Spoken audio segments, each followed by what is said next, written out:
Soy Fernando Llopis, seguimos en la Universidad de Alicante y hoy vamos a hablar de la lista de pendientes del sprint, o lo que también se suele llamar el sprint backlog, ¿no?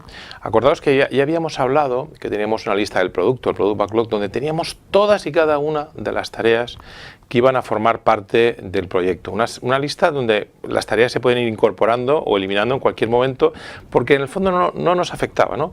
Hoy vamos a hablar de un elemento que es fundamental en todo el proceso, que es el sprint backlog. Vamos a empezar ese sprint y a conocer cuáles son los detalles y qué es lo que implica ese sprint backlog. La lista de los pendientes del sprint, básicamente, es quizá uno de los elementos fundamentales para que el proceso vaya bien, ¿no? ¿Y cuándo se genera? Pues en la reunión de planificación del sprint, es decir, el día que se reúnen el Scrum Team, el Product Owner, deben elegir aquellos elementos, de todos los elementos que están en la lista del producto, aquellos que van a formar parte del siguiente sprint. Aquellos que de alguna forma el equipo se va a comprometer a desarrollar en un tiempo determinado. Con lo cual es un elemento bastante crítico, ¿no? Porque en la lista del producto podemos ir incorporando tareas, pero no nos afecta el tener 100 tareas, 10 tareas, 70 tareas. Aquí sí que ya nos estamos empezando a jugar los cuartos, porque en función de una serie de aspectos debemos ser capaces de elegir una serie de tareas, ¿no?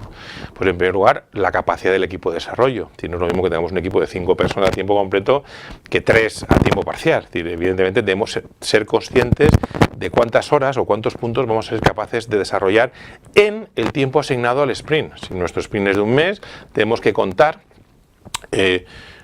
la capacidad de mi equipo en función del tiempo. ¿Cuántas personas tengo? ¿Cuánto tiempo tengo? Pues básicamente voy a definir esa capacidad de velocidad, o esa velocidad del equipo que tiene. En función de esa velocidad del equipo, cuántas horas o cuántas unidades o cuántos puntos voy a ser capaz de hacer.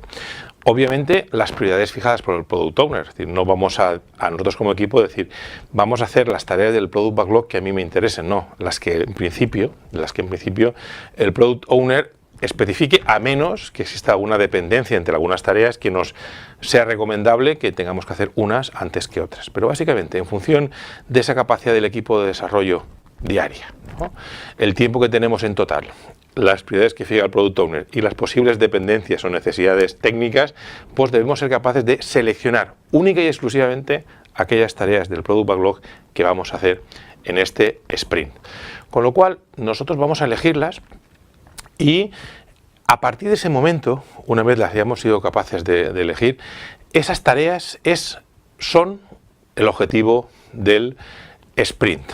Y obviamente debemos ser capaces de detallar aquellas tareas que no hayan sido detalladas en los procesos anteriores. En esa reunión de planificación del sprint, pues a lo mejor es necesario detallar en algunos aspectos, a lo mejor como puedan ser los criterios de validación en las reuniones de Scrum, ¿no? Es decir, nosotros, si una tarea nos hace falta detallar más información para que podamos entenderlas en las reuniones de Scrum diario, ¿vale?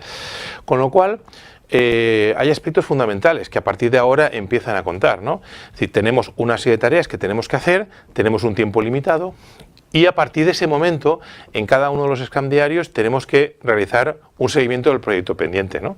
Es decir, porque en principio yo puedo pensar que una tarea pues me va a costar, llamémosle, 10 horas, pues a partir de ese momento ya debo hacer un pequeño seguimiento de si todo va bien o todo va mal.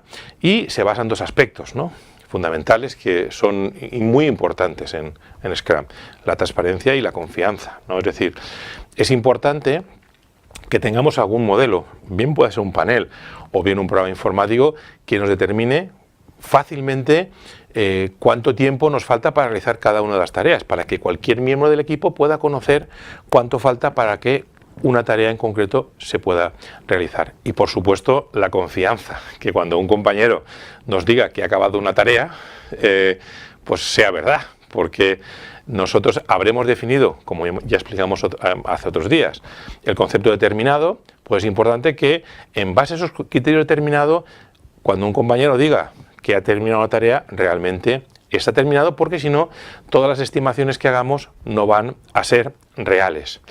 Y eso es una importancia, es decir, es importante, y vuelvo a insistir porque es fundamental, es importante que podamos confiar en el resto del equipo y, por supuesto, como individualmente, es importante que el resto del equipo pueda confiar en nosotros, y para eso pues tenemos que darles confianza día a día y viendo que lo que decimos es cuando explicamos la situación de las tareas que estoy desarrollando yo sea cierto.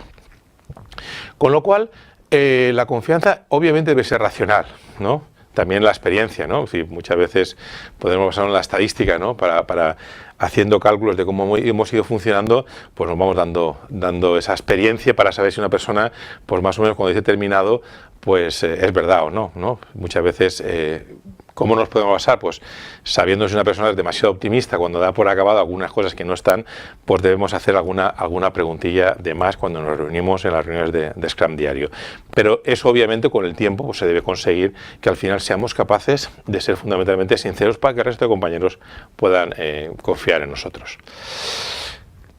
Esa lista del expediente del sprint, pues al final nosotros debemos ser capaces que todo el equipo diga si toda la información está clara, ¿vale?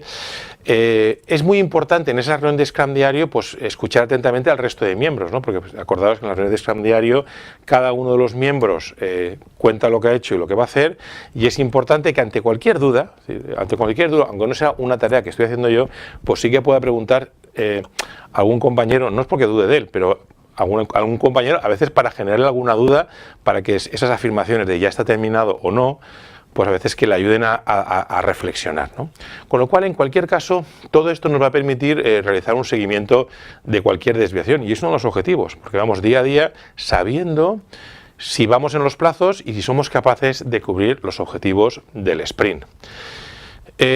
Otras ideas fundamentales es que una vez hemos iniciado un sprint, no se debe modificar. Es decir, el Product Backlog hemos dicho que es una cosa que se puede modificar porque no nos afecta para nada. Pero una vez un equipo ha empezado a trabajar un sprint, ha planificado un sprint, pues lo normal es que no se modifique. Es decir, ni se incorporen cosas nuevas, ni se eliminen cosas que estaban dentro del sprint. Bueno, puede ocurrir en algún caso, no sería razonable, pero en algún caso de que algunos de los elementos que estamos haciendo pues se hayan convertido en obsoletos, con lo cual pues pueden ser quitarlo la tarea o incluso cancelar directamente el sprint, no pasa nada. Es decir, si los objetivos de ese sprint a lo mejor dejan de ser necesarios o ya no tienen ningún sentido, pues no tiene ningún sentido seguir acabándolo, pues se cancela el sprint y ya está. O puede ocurrir en algunos casos, si no hemos hecho una planificación adecuada, pues de que surja una necesidad de realizar una tarea que inicialmente no habíamos contemplado. Pero eso quiere decir que no hemos realizado adecuadamente la reunión de planificación del sprint.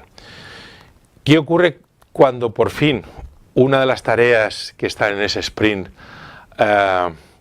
se finaliza, es decir, la damos como finalizada? Pues la pasamos, la quitamos de la lista de pendientes del sprint, donde aparecen todas las listas que nos van quedando pendientes del sprint, y pasa a la lista de incremento o de terminados. Y esa lista de incremento de producto la vamos a ver en la siguiente presentación. Nos vemos.